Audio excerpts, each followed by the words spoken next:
Hey folks, it's Jason Wampler with another episode of The Rocket Minute. And I keep saying, I've learned the hard way that number one, I'm not very good looking, and that's okay. Number two, I need to get these videos done during daylight hours. If anything goes past 5 p.m., these videos just don't get shot. Anyway, we're going to do a final check today on the rocket, and here's what we might end up doing. I want to get the forward end of this guy done, which means we're going to change the forward spool because it needs to extend out. It needs to extend past the hole in the nose cone, and I'll show you why. So let's go ahead and get started on taking it apart. And I need a regular pair of wrenches to do that.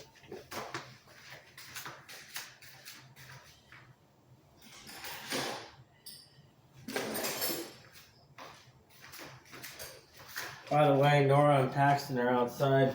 Valencia is sitting in the window. Her Highness always does that. You make herself feel very important. And also look for her love interest. I don't really care about that, but that's okay. Okay, so here we go. I think I'm finally getting these things, the hang of these things. Let's get these bolts off. Let me find out what size that is. I want to get the forward end of this rocket done. I want to get this coupler installed, and I want to try out that Krylon 2-in-1. I really do not trust 2-in-1 paint. But if these guys say it works.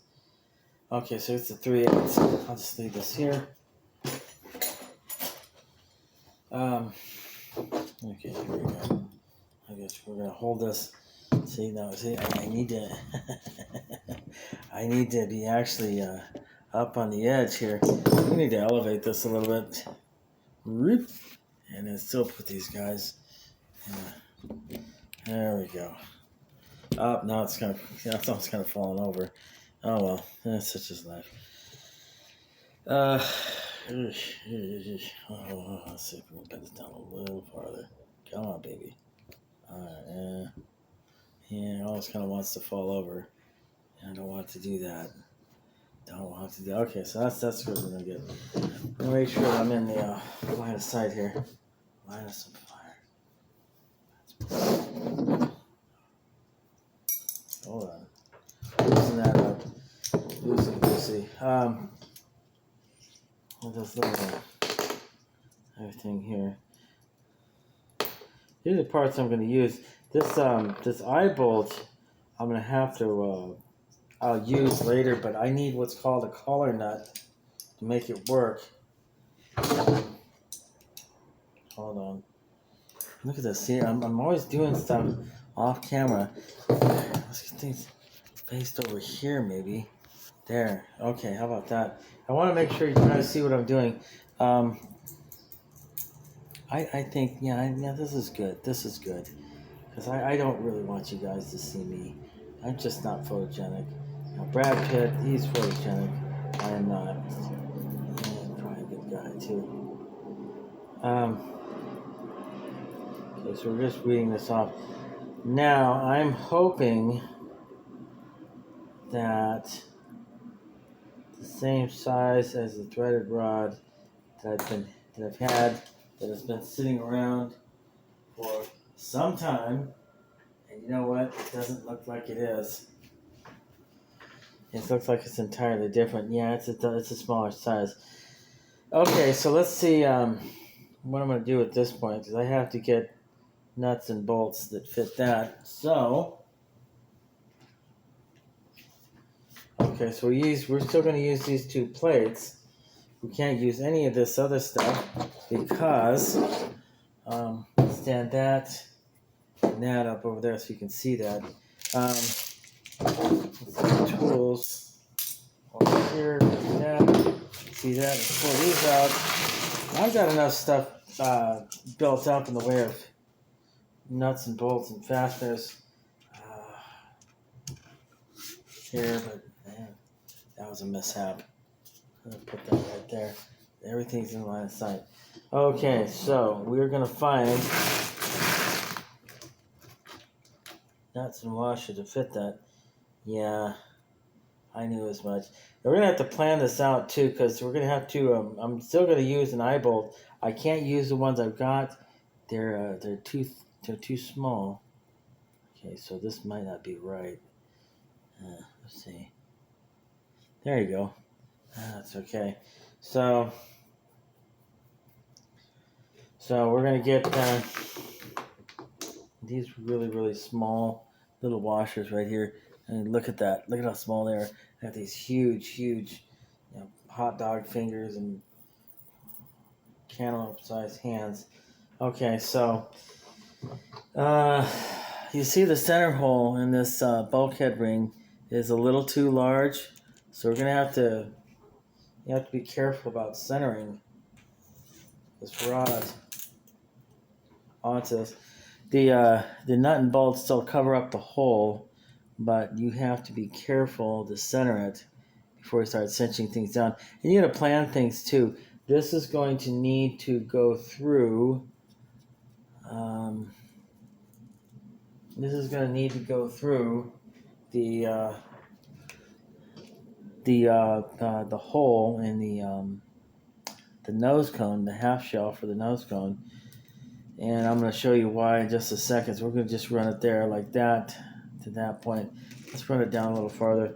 And I'll just show you there's a method to my madness. Again, that's out of sight. So I want you guys to see this. Okay, so find yourself. Man, these guys got a little wetness on them, but that's okay. I'm not really going to squawk about that. You know what? If I have lock washers that are this size, I might as well use them. And look at that, they're just the right size. So this is teeny little lock washers. So I'm using stuff, people, that literally so small that if you're a kid, it'd be a lot easier to handle this material. So we go nut. Look at this. We go nut, lock washer. Hold on. Nut, lock washer, and flat washer. Okay, so we're going to go flat washer, lock washer. By the way, hit the like, hit the subscribe, and leave comments. We're not getting anybody leaving comments, so I'm kind of wondering about that. Maybe you guys are just watching in awe, you're dumbfounded, or you just can't believe that somebody is outrageous enough to do something like show you how to build rockets on the YouTube channel. Okay, so this is where you have to have patience. You got to thread this way, thread this guy all the way down. Let me make sure that my hands are always seen and in view. Milk is kind of hard on me. I have to drink some water. I'm thinking about going to get a Coca-Cola to get me started for the day. And we'll see how that goes as well. Okay, so we're just kind of threading this on. You know, folks, what else you can do is if you're really tired of threading these on, we hook up a drill to this. Make sure that you got the drill turning in the right direction. Just hold on to the nut, run the drill, and it's a faster way to run these bolts down.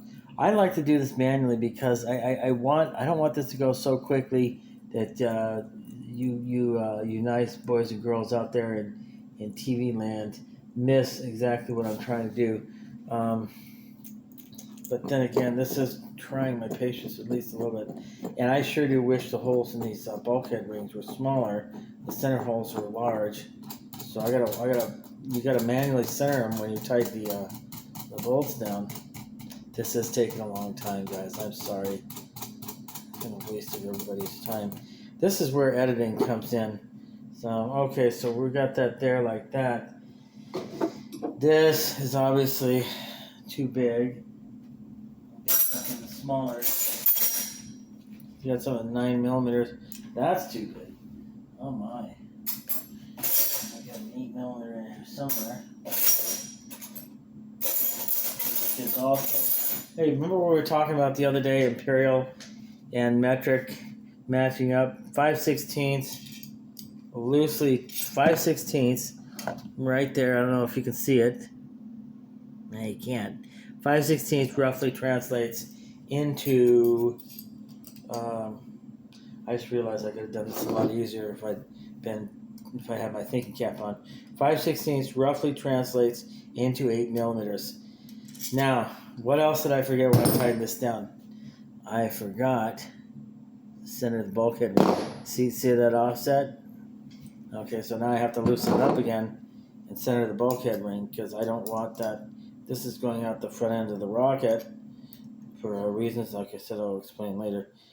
You know what I'm thinking? I'm thinking I don't like these lock washers.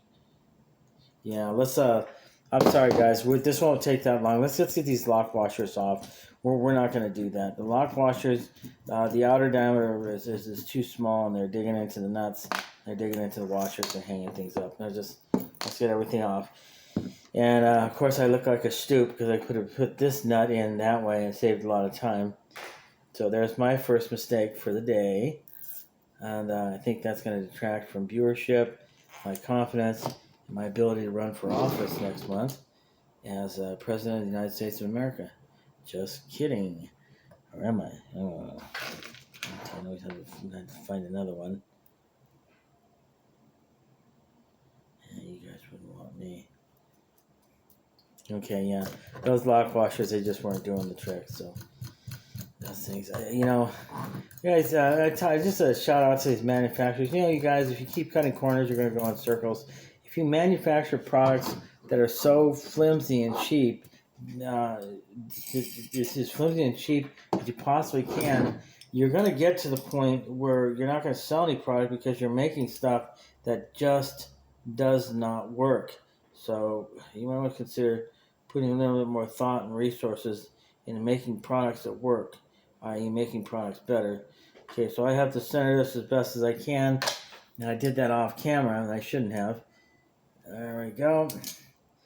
Just tighten it down reasonably. It's not a high stress application. And there you go. Oh my goodness, where the heck is the camera? It is right there. There you go. Nut, washer, bulkhead ring, manually centered, washer, nut. Okay, let me get another drink. I am literally going to go.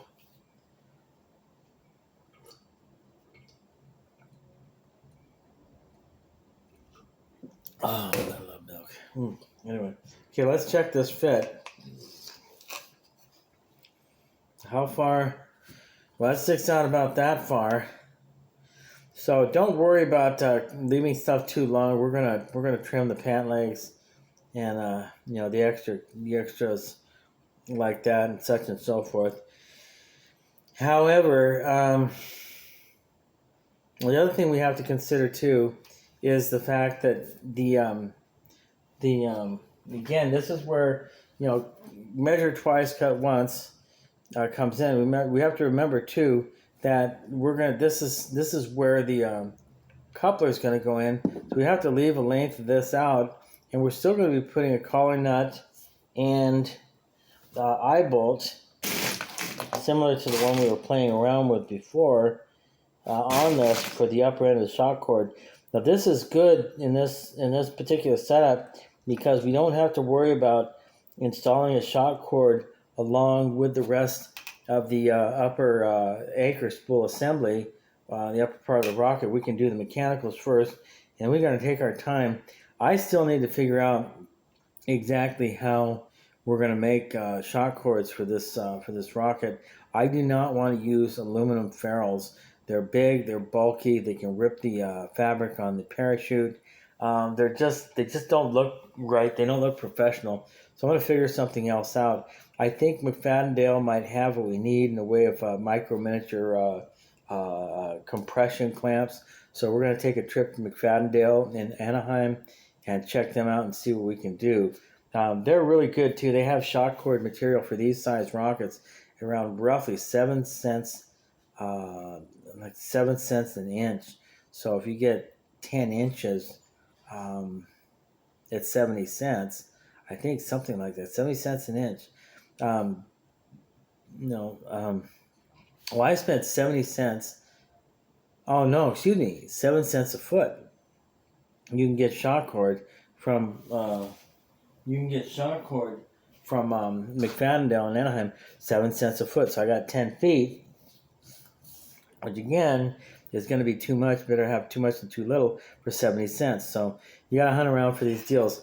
Okay, so that's extending out too far. So what we're going to do is, again, we need to think about this, because I'm going to use this entire section or length of threaded rod, because I want this to be done just right. I really, really, really want this rocket to work right, and I want to set up mechanisms whereby we can install counterweights in the nose to attain a correct center of pressure. Center of balance is one thing. Center of pressure will affect the stability of the flight of the rocket itself. So we're just kind of centering that. So here we go. There you go. Just manually centering it. And here's the example of an eyebolt we were talking about. But of course, this one is too large. So here we go. All right, here we go. I'm still doing this off camera. I don't know what's wrong with me. All right, well, yeah. All right. That's kind of rough at it. That's the other bulkhead right there. And again, people, you don't necessarily have to just torque it to oblivion, but just my goodness, I have to hold this in place. There is a benefit to having 4 arms instead of 2. So I need an assistant one of these days when I can afford it.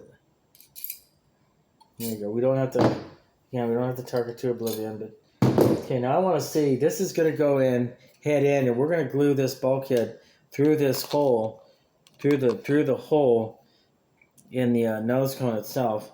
Guys, I know this, boys and girls, or girls and boys, I know this seems like a lot of work. It kind of is, but the point is, you if you're going to be a rocket engineer, this is what you have to go through. This is actually fine, in my opinion. See how, now we're going to put the coupling in that way, and it looks like, I got to get this green stuff off. I don't know what the heck it is. See how the rod sticks out there, and the rod sticks out here. Okay, so this is more than plenty. So what I'm going to do is I'm going to go ahead and give that the okay. If we have to, we'll use a Dremel tool to cut off the excess lengths on both the front and back. So I'm going to go with this. So we're going to put the other spool on, and that is not going to go down that far at all. But again, before we lock things down and we glue things up and permanently set things in place, we've got to do our measuring. We've got to do what's called a loose set, and make sure that everything lines up. When I start building kits and I have enough money to hire an assistant or another engineer, we're going to do a measurement of lengths, and we're going to have several kits that of standardized design. And that means when the design is standardized, we can do manufacturing, what's called cost accounting for manufacturing. We can know exactly how much each unit is going to cost and how much material to allot for each and every single unit that we build. And you know what? I'm not seeing a whole lot of washers for this bad boy. So, and that being the case, and of course, we're going to just start drawing up blueprints, because I don't go by blueprints, because I'm most always building prototypes. And prototypes, if you go through the trouble of drawing up a blueprint and drafting, you find out the damn thing doesn't work at all. You wasted all that time drawing up a damn part that's backwards, it doesn't work right. You kind of build things from your imagination, from scratch, and then from there you find something that works halfway decently, and then you make a working prototype, and then you draw the blueprints on it, so you're not wasting your time drawing. Because I don't like drawing. I don't like drafting. Drafting a part is very, very, very hard work. The reason you do it is for the aforementioned standardized design of a working unit that's going to go into production. The machinists, the fabricators, they need blueprints to look at so that they know, how much material to machine and manufacture, what the depths, clearances, and sizes, inner and outer diameter, etc., are. Accounting department for a manufacturing firm has the critical job of knowing exactly how much each unit is going to cost and begging engineering and manufacturing departments to keep per unit cost down. So that's like manufacturing 101. But I'm not into large scale manufacturing. I never will be. I think it's somewhat soulless. It will bleed it'll bleed the heart and soul out of pretty much anything that is almost alive. So we semi-hand build everything. That's what I want to do. I want what the Hawaiians call mana to exist in every single unit that we build. I want it to have a soul of its own, as the saying goes. Okay, so now you got this held in place. We're going to tighten it down, just probably like 10 inch-pounds of force. Now, here's where I kind of have, unfortunately, I kind of have problem because I'm out of cash at this time. Let me see. Yeah, it's better. Okay, so I just hope I don't run out of glue. Okay, so here we go. So we're going to put these two tools back. Now, let's put that in there like that. And let's go ahead and put all these bad boys back because I don't want them sitting on the table. Hey guys, just repetition for emphasis, and also the fact that I need a cleaning rag. Hold on. Oh.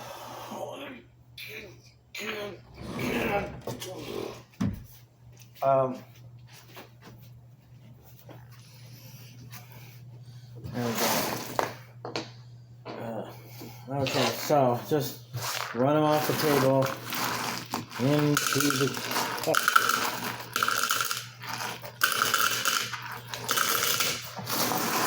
It's strange how quickly these nuts and bolts and fasteners. It's strange how quickly they build up. You develop a collection that ends up weighing about 10 pounds after only a month of buying odds and ends for various student rocket projects. And this is going too slow, and I'm spilling like that. I'll speed this process up. Need this process up, excuse me. I sound smart when I go over there. There we go.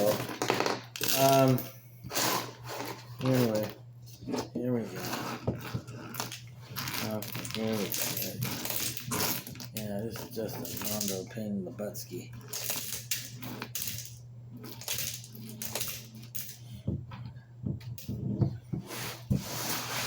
Okay, so there we go. So we got the rest of those put in, crowd and round it up.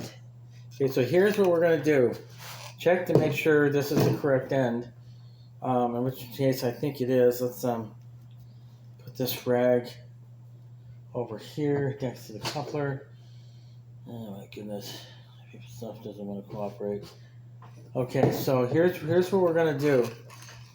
We're gonna install this. That's interesting. Oh, there you go. That's right. It's hung up there. Okay, see, now again, that's a little long on one side. That's a little short on the other. That's okay. And there is, by the way, you can see there is a gap. The inner diameter of the tube is larger than the outer diameter of the bulkhead ring. So we're just going to have to work with that as best we can. So let's use glue sparingly. The stuff can get expensive, but the other reason is if you're too liberal with the use of glue, it's going to drip all over everything. It's going to make a mess. It's going to come out the bottom end of a part, land on a nice shop towel that, when glue sets up on a shop towel, that's it. I mean, you really can't use it anymore. You get it on your fingers, you get it on your clothes, you get it on the workbench, you get it on the carpet, on the work floor. It just looks bad. So when you're using super glue, just as long as it makes contact and the whole contact surface it just has a layer of glue between it and the two surfaces that it's trying to glue, then that's it. That's all you need. You don't need to keep building up or just dump glue on it. And I'm, of course, speaking from experience. I'm a big, blaring, big, fat hypocrite. But let me do this right here. All right, so here we go. Just kind of roll it around.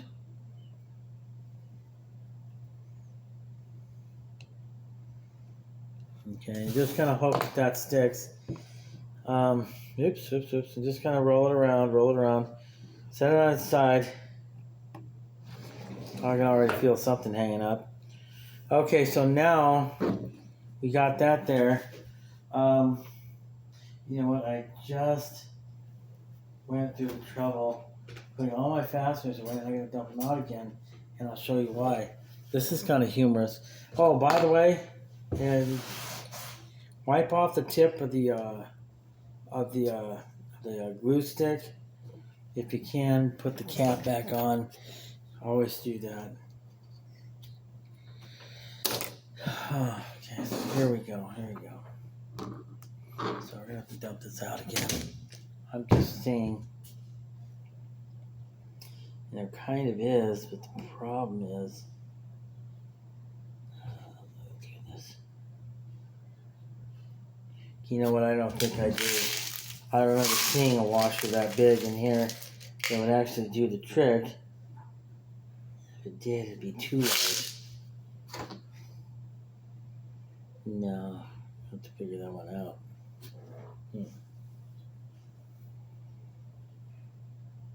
Okay, I think I know what we can do.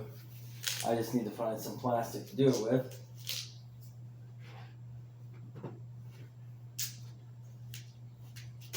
And I think that I do recall that we threw that plate out, so that is no longer with us. However, I've got another plate I can use. I just hate to cut it up. That just subtracts from my dinnerware. You didn't hear me say that, by the way. Well, and you know what, though? I'm thinking that might be a better idea anyway, only because... Okay. Well, guys, it's going to be a long episode today. We're going to go ahead and fabricate some parts. But the way we're going to do that is by back tracing every single one of our steps. Now, here's something I'm going to try and make picking these fasteners up a lot quicker.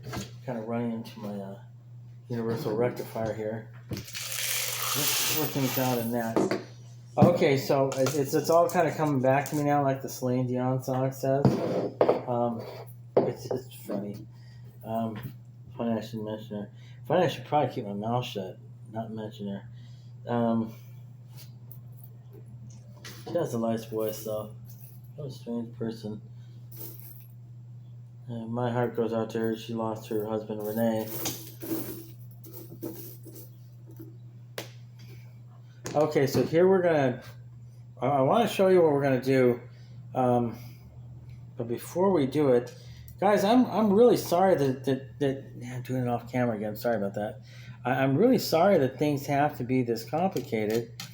But the honest to goodness truth is, if you start learning how to deal with difficulties, and instead of calling them difficulties, you call them engineering challenges, it really will build up your intellect and your confidence.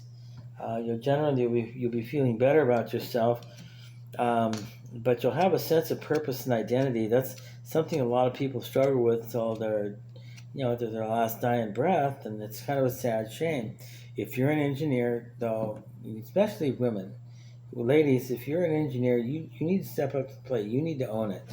And I am so proud and happy to ever hear about any woman, any young lady who succeeds as an engineer. Because I got to tell you, the guys are getting, all the men in the engineering department are getting kind of lonely. No girls around to counterbalance the festivities. Okay, I'm not kidding. I'm serious. Men need women. So anyway, I don't know if you can see in there. Can you see what I've done?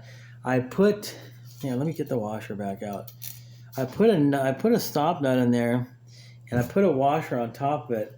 And the reason being is we're going to go ahead and put a couple of plastic plates on top of this. We're going to build up those plastic plates, and then we're going to shape those, and then we're going to use another nut and washer on this threaded rod, and then just kind of hold them down. Now that's a removable nose cone or nose cone tip, and the reason we're doing that is because that nose cone tip can be substituted with different materials. If you substitute it with different materials, you can get materials that weigh more or weigh less. And why are we doing that? One more time, to get the correct center of pressure on the rocket vehicle itself. This guy, if we got to get the center pressure right, this guy has got to fly correctly. So I'm going to be dedicated to doing that. We're at the 31-minute mark. You know, folks, I'm thinking it'd be easier if we left half an hour of videos and you kind of see us do a little bit of something. I don't want to drag on. I will say this, half an hour a day would be a lot easier for myself, but also it'd probably be easier for you viewers out there who kind of tune out. I'm noticing my viewership is dropping off a little bit, so I want to make sure and kind of keep things going rock steady forward, and viewership increasing, to the point where I can really monetize this channel and make a lot of money, which is doing something I love. So I'm kind of proud of the workmanship at this point. Let's do a couple more things. I knew I was going to say that. I'm sorry. We got to get some more stuff accomplished because I need you to see, what we're doing here. Okay, I think my Bluetooth speaker just. Oh goodness, this is off center. My Bluetooth speaker just turned off. All right, so we're gonna go and just pour a little glue in here like this. Not much, just a little bit, just a little bit, just a little bit. Yeah, boo-hoo. There's a certain size of hole saw that I think I can only get from Lowe's Home Improvement Center. It's a 1 5/8, which is basically 1/8 past 1 inch. And that 1/8 of an inch extra material make all the difference in the world, because the bulkhead rings, the little yellow ones we have in here right now, they would fit. I wouldn't have had to sand them down that much, and they would have fit perfectly. So it's a finer measurement. And again, if you want to get a 200-piece hole saw set and get exact, precise hole saw sizes from your hole saw, and then knock yourself out. I don't think anybody makes that because of the nature of what a hole saw does to begin with. Hole saws are not meant to cut precise holes in bulkheads. It's mine, the other lazy rocket engineer's way of just cutting a bulkhead ring, and if it's too small, shim it up, which I didn't want to do, or it's too big, just sand it down. Pound it to fit, paint it to match. Okay, so that's off-centered, but I'm just going to go ahead and live with that. Okay, so here we go. Stud sticking out this direction, stud sticking out that direction. We're not going to cut anything until we fit the what the hell is this thing called? The coupler, and then we're going to fit the eye bolt here, coupler at the end of this, the eye bolt, and a lock washer and lock nut, another lock washer and lock nut, and then of course a collar bolt. So I think maybe, let's see how far it's going to fit in. Okay, so for right now, okay, all right, but I'm not going to go through the trouble of cutting this right now. That's just going to take too much time, and if I rush to get the video done, I'm going to make a mistake. So here we go. And by the way, I'm warming up. I tell you, I think I'll just walk 7-Eleven and get myself a Coke. Okay. Wait a minute. Yeah. Well, I'll just have to sand down the outer diameter. But another thing, folks, if you do what I do, if you can't find a precision fit slip coupler, and you have to stand it down, do yourself a favor. Make sure this is a complete straight line, but even if you can't, when you're going to install it on one end, the part that gets glued in, you kind of rotate the coupling around and put the tightest end of the coupling in stationary position after gluing it. And I'll tell you why. The tight end is the part that needs to be reduced. The loose end, if it goes into the body tube and it's tight, but it's a little loose, it's smaller than a tight end that already went and glued in place, and you can always sand it down. If you put the loose end in, then you glue it down, that's fine. You're just making more work for yourself at the other end because this surface isn't level. If you put the other end in, you're off by 0.02 of an inch. That's a real bummer, because 0.02 of an inch is about, believe it or not, about maybe 10-15 minutes with some sandpaper. That's a lot of work. Or a block sander, another maybe like 5 minutes with a block sander, like what I've got. So always put the tight end in first. I don't think anybody out there that's watching and attempting it without a lathe, without a professional sanding machine, without something to replace back and forth strokes of the human hand, then it's not going to be precise. It's going to have kind of it's going to have kind of a round curvature to it. So, and in the curvature, it's going to be higher on one side than the other. So the coupler is going to be tight on one end. Get the tightest end after you glue that in.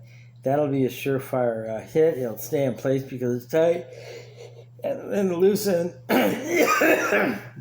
require that you use just a little bit less of the block sander and sandpaper to sand it down. So that's pretty loose. That's pretty tight. So we're going to do this end. Let's leave it like that. We got the glue. And again, guys, as long as you have a layer, as long as you have some glue between the two surfaces that need to be glued, that's fine. Use this glue sparingly. Don't go crazy with it.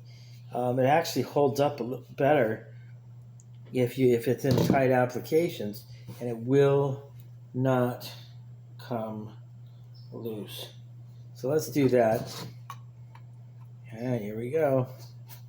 And kind of rotate it as you install it, and that's it. I need the rest of this length to give this long axis stability. The base, when it's cinched into the lower part of the rocket here, this base has to have enough length to provide proportionally a fit set of right angles around a radius to keep this particular section of the rocket from wobbling back and forth like a loose broomstick or an English chimney in downtown London, the residential district, because we know how those Londoners love crooked chimneys. Here we go. We kind of bend that rod around a little bit. Okay, so that's it. We're pretty much done. Just want to make sure. If you look at the cert. Oh, another thing that I've learned from a lot of bad experience. When you use cyanoacrylate, which is super glue, just be sure and look at it and see if any glue is going to drip out on an inside or outside surface where you've just glued it and gets on a perfectly sanded machine material or surface. Because when glue gets to a certain point, after it dries, after 10 or 15 seconds, the glue is basically never coming off that surface. You basically get rid of the rocket, you start building a new one. And of course, you don't want to do that. So be careful with the glue. Just kind of tip it back and forth. If you see anything drip, investigate. Leave it in the best position possible so the glue does not get on the outer surface of the rocket, your hands, your clothes, definitely not in your mouth. If you're eating something, I'm not kidding, I'm serious. This has happened before. Don't get it on glue on both, on the contact points between both fingers, because this cyanoacrylate will bond human skin to human skin almost instantly, and you will not be able to pull it apart. You have to call the fire department. So I'm just saying that because, embarrassingly enough, all this stuff has happened to me. I don't want it to happen to you. So there we go. So I'm a little bit more stoked now, but now it's all kind of coming back to me, and I'm realizing how much work this is. Let me explain the concept of what this is that we got in front of you. This is the top of the rocket, the student rocket that we're building, student rocket number 1. This is the anchor spool for the recovery system, but also I like to say this is for pretty much research and development. I don't know. At this point in time, I'm lost. It'll be a working prototype, but let's hold on to this rocket, see it through to its completion, and get there on launch day and launch the darn thing. All right, we'll talk to you later. Thanks a lot for watching. Hit the like, hit the subscribe, leave a comment. My name is Jason Wampler. I'm your host. This has been another episode of The Rocket Minute.